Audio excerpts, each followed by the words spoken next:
Editor's note: as the PES 2018 servers are not live at the time of review, we're refraining from scoring the game until we've had time to fully test the multiplayer components and server stability.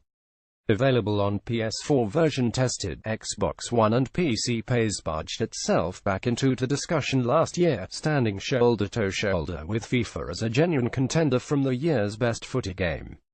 Konami delivered a huge overhaul that delighted long-standing fans who waited years for the series' return to form.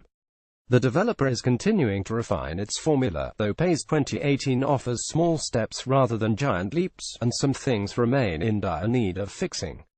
Pre-order PES 2018 from Amazon UK. Amazon.com. There's no arguing that on the pitch PES continues to play a sublime game of football.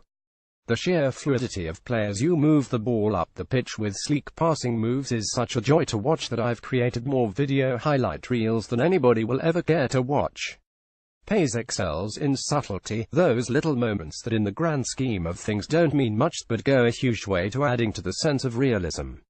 The first time you see Paul Pogba jostling in the middle of the park as he sprints through two defenders, putting his arms out to create space, or watch Neymar effortlessly bring the ball down on his chest, sprint down the wing and cross with a Rabona, you'll feel all warm and tingly inside. The sheer number of player animations is unrivaled, and makes matches beautiful to watch. Related: PES 2018 vs FIFA 18. This, however, can serve as a blessing and a curse, particularly in 2018. PES takes into account a player's stats, and you can really feel who you're controlling at any one time. Last year, players like Marwan Fellaini became legends of the pitch thanks to their insurmountable strength, making them almost impossible to dispossess. This year, it's the turn of the midfield maestros, the Luka Modrics of this world, who can find the pass between two defenders to let your strikers loose on the goalkeeper.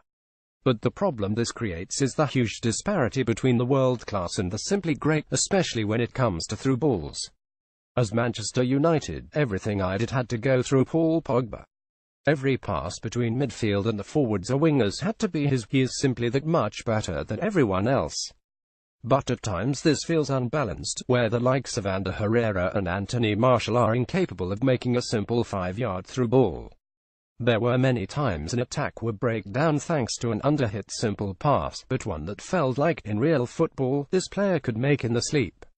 It feels like there's a need to tweak the balance between making stars shine but not to the detriment of other players, where it feels like they can't even do the simplest of things on the pitch. Also, the new physicality system can be hit and miss.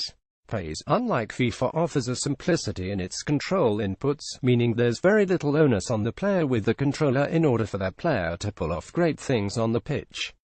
But the new jostling system makes me wish I could have greater control at times. Related: best Xbox One games. The way it works is when an attacker and defender run side by side, they will naturally tussle and fight for position while trying to win the ball, using their physical strength against one another. It looks great on the screen, but if you're the weaker player trying to overcome it can be frustrating. It can be really hard to force your body between defender and ball without completely turning backwards, killing the momentum of an attack. More often than not you'll have to pass the ball, or risk losing possession entirely. I just wish there was a button I could press that would shield the ball from the defender using my player's body, like there is in FIFA. It's a solid introduction of the mechanic though, and one I imagine will be far more fine-tuned next year so it's more fluid. Overall, the game on the pitch is still brilliant, and the new animations and closer control for dribbling is an improvement. It's just a shame this marquee new feature doesn't quite work as well as I hoped.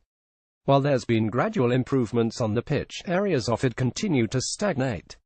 Konami claims that the Master League transfer window is now more realistic, but in the very first window, I was able to buy Neymar in playing the game pre-transfer update, so he was still at Barca for £30 million and Julian Draxler for £14 million. It just makes a significant part of the game feel broken. Related: NBA 2K18 preview commentary also remains abysmal. This is the first year where I've had to give up and turn the thing off, leaving only the noise of the crowd and the players on the pitch. Jim Beglin's inconsistent tone, thanks to the use of limited, canned phrases, makes it reminiscent of ISS 64 rather than something released in 2017. Early verdict PES 2018 continues to be great, but this year feels far more akin to 2017 than that did to 2016. A gradual evolution is fine, especially when what was already there was excellent to begin with, but in a year when its big rival, FIFA 18, is promising huge changes, the competition continues to be as fierce as ever. Pre-order PES 2018 from Amazon UK. Amazon.com. It's a shame that the Master League's transfer window continues to be broken and commentary awful, but all this mostly fades away when the game on the pitch continues to be this beautiful.